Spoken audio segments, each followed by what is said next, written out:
आइए अब सातवें अभ्यास कार्य की ओर अपना ध्यान केंद्रित करें। इसमें कहा गया कि अधोलिखिते गद्यांशे अंकानां स्थाने संख्यावाचक शब्दान लिखन्तु। अर्थात यहाँ पर आप ध्यान से देखिएगा, लिखा है कि अंकानां स्थाने, यहाँ अंक लिखे गए हैं, इसके स्थान पर हमको संख्यावाचक शब्द को लिखना है। जैसे कि यदि एक लिखा हुआ है तो हम इसको ऐसे एकः ऐसा लिखेंगे। अब ध्यान क्या देना है विद्यार्थियों इसमें, अब हमको देखना है कि किस शब्द के लिए यहाँ पर प्रयोग हो रहा है। अगर जैसे आगे स्त्रीलिंग शब्द के लिए अगर एक शब्द का प्रयोग हो रहा है तो हम लिखेंगे एका। अगर नपुंसक लिंग के लिए हो रहा होगा तो लिखेंगे एकम। इसी प्रकार यदि पुल्लिंग के लिए हो रहा होगा तो एकः। तो हमको आगे के शब्दों को देखते हुए एकः, एकम, एका, एका का प्रयोग करना है ना। इसी प्रकार द्वे, द्वे और द्वौ का प्रयोग करना है, इत्यादि प्रकार से। अब देखिए, जैसे कि एक लिखा हुआ था तो हमने पाठशाला लिख दिया, तो एका पाठशाला, क्योंकि पाठशाला स्त्रीलिंग थे इसलिए हमने एका पाठशाला ऐसा लिखा। अब देखिए एक लिखा हुआ है तो हमने कहानी को पूरा करते हैं। एका पाठशाला अस्ति, तत्र वहां पर अध्यापकाः, कितने अध्यापकाः, तो तीन है। तो यहाँ पर अध्यापक शब्द का बहुवचन में बना है, तो तीन अध्यापक पुल्लिंग है, इसलिए हम लिखेंगे यहाँ पर त्रयः। अगर ये बाई चांस अध्यापिका होती तो हम तीसरा लिखते। बात समझ में आई ना आपको। इसी प्रकार साहित्य कक्षायाम, साहित्य की कक्षा में विंशतिः, विंशतिः छात्राः अस्ति। यहाँ पर विंशति का कोई स्त्रीलिंग पुल्लिंग, पांच के बाद में कोई स्त्रीलिंग पुल्लिंग नपुंसक लिंग का विग्रह नहीं हो पाता है ना। वहां पर पांच तक, चार के बाद में चार तक रहेगा, एकम, एके, एका, फिर द्वौ, द्वे, द्वे, फिर त्रयः, त्रीणि, तीसरा, इस प्रकार से फिर चतुर के बाद में नहीं रहता। इसी प्रकार साहित्य बोलते हैं कि एकस्मिन् दिने। अब देखो एक लिखा हुआ है ना, लेकिन निरीक्षक लिखा एकः निरीक्षकः आगतवान, तो यहाँ हम लोग एकः लिखेंगे, क्योंकि एक कौन था, निरीक्षक था और वो पुल्लिंग था, इसलिए एकः हम लिखेंगे। अब जैसे यहाँ पर लिखा हुआ है तस्मिन दिने साहित्य कक्षायाम, उस दिन साहित्य कक्षा में। अब ये 15 लिखा हुआ है ना, 15, तो 15 को हम जो है संस्कृत संख्या वाचक में कैसे कहेंगे शब्दों में, तो हम लिखेंगे पंचदश। लिखेंगे क्या, पंचदश छात्राः उपस्थिताः, है ना। वहां उस दिन 15 छात्र जो है उपस्थित थे, और 15, 20 में से कितने अनुपस्थित थे, तो यहाँ लिखा है 5, तो यहाँ पर लिखेंगे पंच अनुपस्थिताः, 5 उसमें से अनुपस्थित थे। निरीक्षकः, निरीक्षक ने क्या है कि वो जो है वो 10 शब्दान लेखितुम उक्तवान। निरीक्षक जो आए हुए थे उन्होंने सभी बच्चों से कहा कि आप कितने शब्द लिखो, 10 शब्द लिखो, है ना। और 10 शब्द लिखो, और उसमें से जो है 15 में से जो है वो द्वौ छात्रौ, देखो छात्र शब्द जो है वो किस में आएगा, पुल्लिंग में है, इसलिए द्वौ छात्रौ हो जाएगा। और उसमें से सप्त शब्दान सम्यक लिखितवन्तौ, मतलब 2 छात्रों ने 7 शब्दों को, 10 शब्द लिखने के लिए कहा गया था, उसमें से 2 छात्रों ने 7 शब्दों को अच्छे तरीके से लिखा। तो कितने को नहीं लिखा, 3 को नहीं लिखा। आइए आगे, एक छात्र जो है सर्वान अपि, सभी 10 शब्दान, यहाँ 10 लिखा हुआ है ना, तो 10 शब्दान सम्यक लिखितवान, 10 शब्दों को अच्छे प्रकार से लिखा। अवशिष्टाः वे 12 छात्राः, अब बच कितने गए, तो 12, और यहाँ पर लिखा भी हुआ है 12, तो 12 को हम क्या कहते हैं, 12 छात्राः 9 शब्दान सम्यक लिखवन्तः। देखो इसमें 15 थे, 15 में से जो है कितने लोगों ने, 2 लोगों ने जो है 7 वाक्य लिखे, 7 शब्द अच्छे लिखे। एक ने जो है वो कितना, 10 के 10 अच्छे लिखे, ठीक है ना। तो यहाँ पर द्वौ छात्रौ, 2 लोगों ने 7 शब्दों को अच्छा लिखा, एक छात्र ने जो है वो 10 के 10 को लिखा, और अवशिष्टा 15, अब ये 3 हो गए, बचे कितने, तो 12, 12 बचे ना, अब 3 निकाल देंगे तो 15 में से तो 3 लोगों का हिसाब मिल गया, 12 लोगों ने 9 वाक्य अच्छे अच्छे लिखे, तो 9 शब्दान सम्यक लिखितवन्तः। ये बात आपको स्पष्ट होगी, इस गद्यांश के माध्यम से आपको एकः, एकम, एका और त्रीणि, त्रयः, तीसरा इत्यादि का प्रयोग करना सिखाना था। अब आइए आगे चलते हैं। अब योग्यता विस्तार में हम प्रवेश करें। आइए थोड़ा सा योग्यता का विस्तार करें हम अपने। अब हम लोग यहाँ पर पूर्णार्थक संख्या को हम जानते हैं। ठीक है। अब जैसे कि देखो एकम है, तो यहाँ पर पूर्णार्थक यदि पुल्लिंग होगा तो प्रथमा बोलेंगे, स्त्रीलिंग होगा तो प्रथमा, और नपुंसक लिंग होगा तो प्रथमम। अब इसको जैसे कि हम फर्स्ट लिख देते हैं ना, अब फर्स्ट को हम दो तरीके से लिख सकते हैं, या तो फर्स्ट लिख दो या FIRST ऐसे भी लिख दो। तो फर्स्ट लिखो या ऐसा लिखो, दोनों में लिख सकते हैं। उसी प्रकार प्रथमा ऐसे भी लिख सकते हो, और यहाँ पर एक लिखा करके मह भी यहाँ पर ऐसा दर्शा सकते हो। ये दोनों तरीका है। इसी प्रकार यदि नपुंसक स्त्रीलिंग का दर्शाना है तो एक लिखो, उसके आगे मां लिख दो तो प्रथमा, और नपुंसक लिंग में लिखना तो एक दर्शाओ और प्रथमम ऐसा लिख दो, है ना। इसी प्रकार द्वे, दो का क्या होगा तो द्वितीय, द्वितीया, द्वितीयम। इसी प्रकार त्रीणी का तृतीय, तृतीया, तृतीयम। इसी प्रकार चत्वारी का चतुर्थः, स्त्रीलिंग होगा तो चतुर्थी, और नपुंसक लिंग होगा तो चतुर्थम। इसी प्रकार पंच का तो पंचमः, पंचमी, पंचमम ऐसा। इसी प्रकार छह का षष्ठः, षष्ठी, षष्ठम, है ना। जैसे कि हम विभक्ति पढ़े होंगे, तो विभक्ति शब्द जो है स्त्रीलिंग होता है, तो हम उसको क्या बोलते हैं, प्रथमा विभक्ति नहीं, प्रथमा विभक्ति बोलते हैं, क्योंकि ये क्या है, ये स्त्रीलिंग शब्द है, इसीलिए हम प्रथमा द्वितीया तृतीया विभक्ति के लिए प्रथमा द्वितीया तृतीया का प्रयोग करते हैं। इसी प्रकार सप्त, तो सप्त क्या है, सप्तमः पुल्लिंग, सप्तमी स्त्रीलिंग और सप्तमम नपुंसकलिंग, है ना। इसी प्रकार अष्ट, तो अष्ट के लिए अष्टमः पुल्लिंग, अष्टमी स्त्रीलिंग और अष्टमम नपुंसकलिंग। इसी प्रकार नव के लिए नवमः पुल्लिंग, नवमी स्त्रीलिंग और नवमम नपुंसकलिंग। इसी प्रकार दश, तो दशमः जो है पुल्लिंग, दशमी स्त्रीलिंग और दशमम नपुंसकलिंग। आगे बढ़ते हैं आइए। अब देखो, हम आपने देखा होगा तिथि शब्द भी आता है, तो तिथि भी स्त्रीलिंग है, इसलिए हम उसके लिए एकादशी का प्रयोग करते हैं, द्वादशी तिथि, त्रयोदशी तिथि, है ना। लेकिन अगर कोई ब्राह्मण होता तो 11वां ब्राह्मण बोलना होता तो एकादश ब्राह्मण ऐसा बोलते हैं। तो एकादश 11 के लिए हम एकादश, द्वैकादशी और एकादशम ऐसा कहते हैं।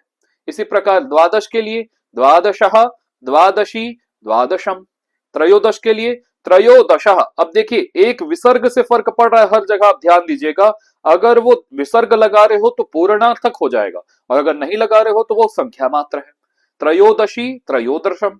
इसी प्रकार चतुर्दश के लिए चतुर्दश, चतुर्दशी, चतुर्दशम। इसी प्रकार पंचदश के लिए पंचदश, पंचदशी, पंचदशम। एक जो है विद्यारण्य स्वामी के द्वारा में एक आचार्य हुए विद्यारण्य स्वामी, उनके द्वारा जो है ग्रंथ लिखा गया जिसका नाम ही पंचदशी है ना। पंचदशी नाम का ग्रंथ है, जो कि अद्वैत वेदांत के लिए सबसे प्रमुख ग्रंथ है, अद्वैत वेदांत के लिए। मेरे को याद आ गया, आपको जानकारी शेयर कर दी मैंने। षोडश के लिए तो षोडशः, षोडशी, षोडशम। इस प्रकार सप्तदश के लिए सप्तदशः, सप्तदशी, सप्तदशम ऐसा। इसी प्रकार अष्टादश के लिए अष्टादशः, अष्टादशी, अष्टादशम। इसी प्रकार नवदश के लिए नवदशः, नवदशी, नवदशम। विंशति के लिए आपको याद रखना पड़ेगा कि यहाँ विंशः केवल बनता है, विंशति ही ऐसा नहीं बनेगा, और विंशी और विंशम तो ये थोड़ा अलग है, इसको आप निश्चित रूप से याद रखिएगा कि विंशी ऐसा बनता है, कि नहीं कि विंशति ऐसा, नवदशी अष्टादशी की तरह विंशति ऐसा नहीं बनेगा, विंशी शुभ रुत है ना, इसको आप याद रखिएगा। अब आइए थोड़ा सा हम गिनती भी सीख लेते हैं। कहां तक गिनती सीखेंगे, 1 से 100 तक की गिनती। अब मैं बच्चों को जब गिनती याद कराता हूं तो मेरा कहना रहता है कि आप 10 गिनती पहले याद करो, पहले 10, फिर विंशति माने 20, त्रिंशति माने 30, चत्वारिंशत माने 40, पंचाशत माने 50। इसी प्रकार आगे आप देखोगे तो यहाँ पर षष्ठी माने क्या हो जाएगा 60, सप्तति माने हो जाएगा 70, अशीति माने हो जाएगा 80, नवति माने हो जाएगा 90 और शतम माने हो जाएगा 100। बात स्पष्ट है क्या। तो आप 10 यदि गिनती याद कर लेते हैं तो आपको बस ये 10 ऐसे याद हो और 10 ये वाले याद हो, एकम द्वे त्रीणि चत्वारि पंच षट सप्त अष्ट नव, षट सप्त अष्ट नव ये याद होना चाहिए। आपको इतना याद है तो आप पूरी गिनती बना लोगे। अब जैसे कि 1 + 10 तो ये कितना बन गया था 11, तो यहां पर लिखो 1 और यहां पर लिखो 10 और यहां पर लिख दो एकादश, तो 1 और 10 मिलकर 11। अब 2 + 10 होगा तो यहां पर लिखो कि द्वा या द्वे, द्वा आदेश हो जाता है उसको, दश तो यहां पर मिल जाएगा क्या, द्वादश। इस प्रकार से आपको समझ जाना चाहिए। आइए गिनती देखते हैं। एकम, द्वे, त्रीणि, चत्वारि, पंच, षट, सप्त, अष्ट, नव, दश। मेरे उच्चारण पर आप विशेष ध्यान रखिएगा, जैसा मैं उच्चारण करता हूं वही उच्चारण कीजिएगा। फिर एकादश, द्वादश, त्रयोदश, चतुर्दश, पंचदश, षोडश, सप्तदश, अष्टदश, नवदश, विंशतिः। एकविंशतिः, द्वाविंशतिः, त्रयोविंशतिः, चतुर्विंशतिः, पंचविंशतिः, षट्विंशतिः, सप्तविंशतिः, अष्टाविंशतिः, नवविंशतिः, त्रिंशत्। एकत्रिंशत्, द्वात्रिंशत्, त्रयस्त्रिंशत्, चतुस्त्रिंशत्, पंचत्रिंशत्, षड्त्रिंशत्, सप्तत्रिंशत्, अष्टत्रिंशत्, नवत्रिंशत्, चत्वारिंशत्। एकचत्वारिंशत्, द्विचत्वारिंशत्, त्रिचत्वारिंशत्, चतुष्पञ्चत्वारिंशत्, पञ्चचत्वारिंशत्, षड्चत्वारिंशत्, सप्तचत्वारिंशत्, अष्टचत्वारिंशत्, नवचत्वारिंशत्, पंचाशत्। इसी प्रकार आगे देखते हैं। एक पंचाशत्, द्विपंचाशत्, त्रिपंचाशत्, चतुःपंचाशत्, पंचपंचाशत्, षट्पंचाशत्, सप्तपंचाशत्, अष्टपंचाशत्, नवपंचाशत् और षष्टि। षष्टि माने 60। अब एक से एक और 60 61, तो एक षष्टि, द्विषष्टि, त्रिषष्टि, चतुष्षष्टि, पंचषष्टि, षट्षष्टि, सप्तषष्टि, अष्टषष्टि, नवषष्टि, सप्ततिः। इसी प्रकार एक सप्ततिः, द्विसप्ततिः, त्रिसप्ततिः, चतुस्सप्ततिः, पंचसप्ततिः, षट्सप्ततिः, सप्तसप्ततिः, अष्टसप्ततिः, नवसप्ततिः, अशीतिः। इसी प्रकार एकाशीतिः, द्वयशीतिः, त्रयशीतिः, चतुरशीतिः, पंचाशीतिः, षडशीतिः, सप्ताशीतिः, अष्टाशीतिः, नवाशीतिः, नवति। एकनवतिः, द्विनवतिः, त्रिनवतिः, चतुर्नवतिः, पंचनवतिः, षण्णवतिः, सप्तनवतिः, अष्टनवतिः, नवनवतिः, शतम। इस प्रकार 100 तक की गिनती याद हुई। अब आपको यदि ये याद है, देखिए आपको याद क्या रखना है, दश, विंशतिः,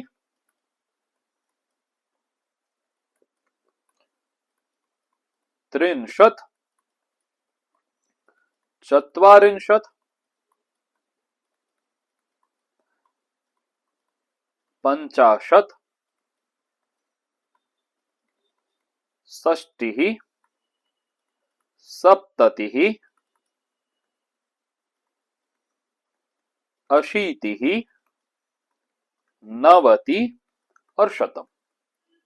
अब मैं ऐसी आशा करता हूं कि आपको एकम द्वे त्रीण याद ही होगा। तो अब 13 लिखना है, तो हम लोग 13 में क्या होता है, 3 और 10, तो इसको त्रयोदश लिख दो। देखो अंग्रेजी में जब 21 लिखना होता है ना, तो हम उसमें क्या लिखते हैं, पहले 20 को पहले लिखते हैं, 20 + 1 करते हैं, तो 20 और 1 करते हैं, 21 तो 21 माने 21।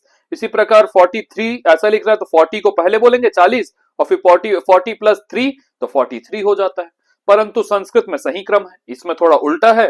अंग्रेजी में, संस्कृत में सही क्रम है कि जो छोटा है उसको हम पहले जो है ध्यान देंगे, छोटे को हम पहले रखते हैं। तो बताओ अब आपको लिखना होगा 23, तो 23 में 20 छोटा है कि 3, तो 3 छोटा है, तो 3 को पहले लिखो और यहां पर जो है 20 को बाद में लिखो, और संस्कृत बना दो क्या, त्रयोविंशति, है ना, त्रयोविंशति ऐसा बना दो। तो ये आपको याद होगा विद्यार्थियों, तो आप निश्चित रूप से पूरी गिनती आसानी से याद कर जाओगे। अंतर कहां कहां पर आता है, ये आगे की कक्षाओं में हम ध्यान देंगे। आइए आगे बढ़ते हैं। अब जाते जाते जो है एक तीसरा जो हमारा योग्यता विस्तार है, इसमें जो है हम एक श्लोक को पढ़ेंगे, जो संकट नाशनम श्री गणेश स्तोत्रम पठंतु गायंतु च, ये संकट का नाश करने वाले ये गणेश जी के स्तोत्र हैं, इसको आप पढ़िए और गाइए। अब देखिए मैं पढ़ता हूं, आप भी मेरे साथ साथ में पढ़िएगा। प्रणम्य शिरसा देवं गौरी पुत्रं विनायकं भक्तावासं स्मरे नित्य मायुः कामार्थ सिद्धये। प्रथमं वक्रतुण्डं च एकदन्तं द्वितीयकं तृतीयं कृष्णपिङ्गाक्षं गजवक्त्रं चतुर्थकं लंबोदरं पंचमं च षष्ठं विकटमेव च सप्तमं विघ्नराजेन्द्रं धूम्रवर्णं तथाष्टमं नवमं भालचन्द्रं च दशमं तु विनायकम् एकादशं गणपतिं द्वादशं तु गजाननं द्वादशं तु गजाननं। पूरे श्लोक में, पूरे इस गणेश नाशक संकट नाशक जो श्लोक है, स्तोत्र है, उसमें है 12 नाम बताए गए हैं। किसके? तो भगवान गणेश के, भगवान गणेश के 12 नाम बताए गए हैं। तो पहले श्लोक का अर्थ मैं बताऊं कि जो बोलते गौरी के पुत्र अर्थात माँ गौरी के पुत्र कौन है? तो गणेश जी है ना। शिव जी और गौरी अर्थात पार्वती के पुत्र कौन थे? गणेश जी। और वही विनायक है, विनय को प्रदान करने वाले हैं। ऐसे जो देवता जो गौरी के पुत्र है, उसको मैं सिर के द्वारा, अपने सर के द्वारा प्रणाम करता हूं। जो भक्तावासम है, जो भक्त में आवास करने वाले हैं, भक्तों के हृदय में रहने वाला है, ऐसे भक्तावासम गौरी पुत्र गणेश को यदि कोई स्मरण नित्यम, जो नित्य स्मरण करता है, उसको आयु मिलती है, उसकी कामना पूर्ण होती है, उसका अर्थ सिद्ध है, उसको धन इत्यादि भी मिलता है। तो आइए हम भी स्मरण करें और 12 गणेश के नामों के द्वारा उनको स्मरण करें। तो प्रथमम वक्रतुंडम च, पहला ही नाम उनका वक्रतुंड है, वक्रतुंड। दूसरा नाम है एकदंतम द्वितीयकम, दूसरा।